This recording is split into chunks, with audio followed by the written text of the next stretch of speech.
Kia ora. I'm Jor, and I am going to be critiquing Vicente Diaz's Oceania and the Plains, the Politics and Analytics of Trans-Indigenous Resurgence in Chuukie's Voyaging of Dakota Lands, Waters, and Skies in Minnesota Makoche. Vicente Diaz is a Kosraean and Filipino scholar and lecturer professor from Guam. And that is where I wanted to illustrate my affinity with Vicente Diaz, in that we are both from Guam. But neither of us are Chuukies. We're going to be referencing sins in Vicente's work, all of them dealing with settler colonialism.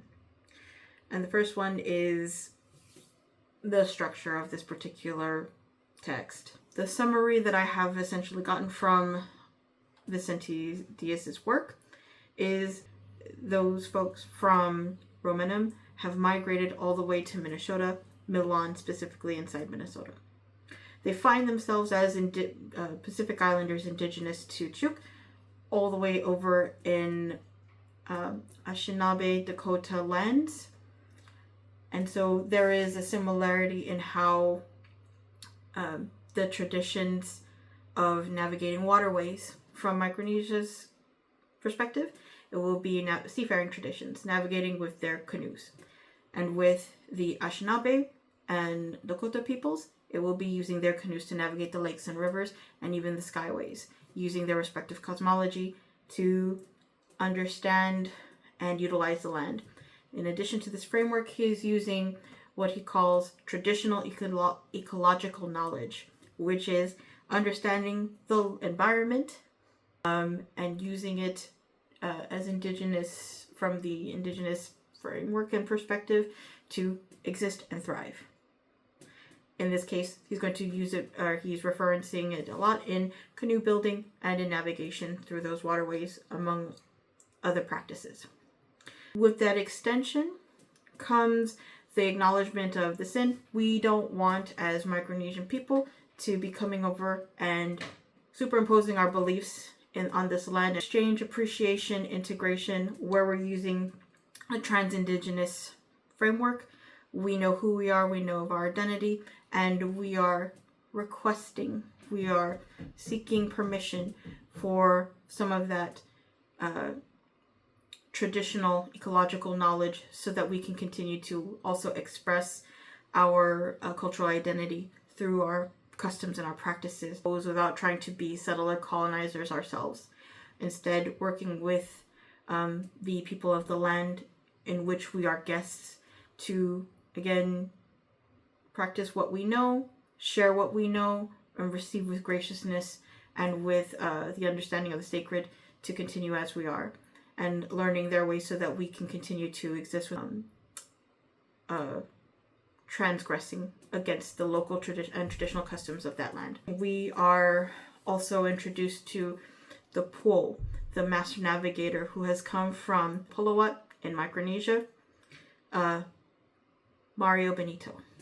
That is important, and I will begin in page 27. Part of this year's challenge was to design a traditional Micronesian canoe house that recognizes its location on Dakota homelands and doesn't replicate the sins of settler colonialism. So you have that construction that is of the house and of the entity itself, again, understanding and respecting the people of the land and their processes and customs, and with their permission and their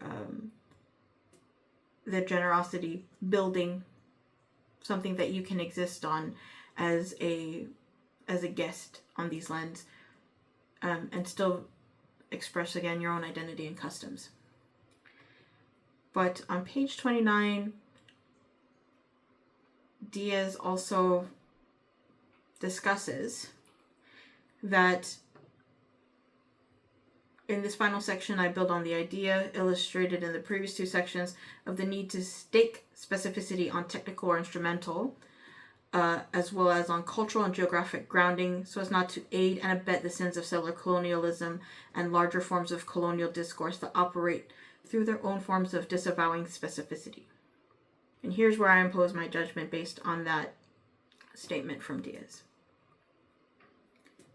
You have gone through great lengths to ensure that you are not repeating settler colonialism mistakes and that you're not carrying the settler colonialism behaviors and patterns when you're dealing with the indigenous and native peoples of Turtle Island, of Minnesota. But what for me is not recognized enough in this text is the voice, the knowledge, the mana of Mario Benito. As we go through this text, you see pictures taken by both other participants, other photographers, and also of Diaz. You see their photos of Mario Benito. He is the subject of the photos, and he is spoken about. He is positioned as something interacting with the students for the courses that he helped co-create and design. And so while we see Mario Benito, we see him positioned in places where he is not in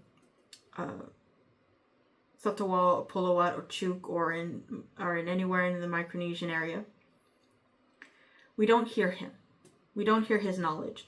We don't see him referenced to a degree of any of the other scholars, any of the other experts, any of the other leaders. And we have them from all places. From many places. We only have one Micronesian scholar from Chuk. As excited as I am to have him, he is not Mario Benito in his own words. Mario Benito is alive. And as we can see, Diaz has access to Benito in a physical sense. He took the pictures. He has, outside of this text, he has studied alongside and under Mario Benito for traditional seafaring knowledge done in Pulowat. And he has interviewed Mario Benito and had Mario Benito he has videos of Mario Benito's knowledge on YouTube. And what I'm after in terms of Mario Benito's voice is not necessarily the secret or the sacred knowledge that he has that is reserved for the schools of seafaring. It is more the public knowledge. It is more of a need for referencing this particular master, this expert, this rare expert for seafaring traditions. But where is the desire to break from the settler colonialism ideology in this text, in the formation and creation of this text? We do it for the canoe. We do it for the canoe house. We do it when we're trying to exchange navigation. But when we're showing ourselves in scholarly programs that are displayed in the text, I don't see a lot of Mario coming through in the acknowledgement and the mana and the respect. While we see Mario, Benito, and we see him in the context in which he is a master and a leader and a navigator, we don't hear from him in the text. We're not seeing him cited. We're not seeing him given the due credit, acknowledgement, and respect in a similar way that any of the other scholars, any of the other researchers, any of the other authors are given. In my judgment, there should be no excuse. You have access to someone who is alive. You talk with them. You have access to their public knowledge. And you are referencing them. They should be. Unless there's other cultural considerations that I'm ignoring or unaware of. Kia ora.